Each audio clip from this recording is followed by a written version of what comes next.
उन कंपनियों ने किसानों को इस काबिल बना दिया है कि वो अपने जानवरों को ज्यादा से ज्यादा ग़िज़ाइयत बख्श खुराक फराहम कर सकें। इसके अलावा ये कंपनियां जानवरों को वैक्सीन लगाने में भी किसानों के साथ ताउन करती हैं, ताहम इन कोशिशों से बहुत ज्यादा फायदा नहीं पहुंचा है। बदकिस्मती से दूध को जखीरा करने की सहूलियात ना होने और शहरों तक दूध पहुंचाने के लिए सड़कों के फुकदान जैसी दीगर वजूहात के बायस हमारे दूध की एक बहुत बड़ी मिकदार जाया हो जाती है। पाकिस्तान में दोस्तों याद रखिए, एक गाय दिन में औसतन 14 लीटर और भैंस तकरीबन 10 से 15 लीटर दूध देती है।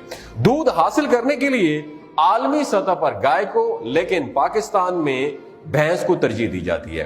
पाकिस्तान में 90% से ज्यादा आबादी आज भी खुले दूध पर डिपेंड करती है। इस दूध को अमूमन मुनासिब तरीके से ठंडा नहीं रखा जाता है, जिसकी वजह से यह अक्सर दूध खराब हो जाता है।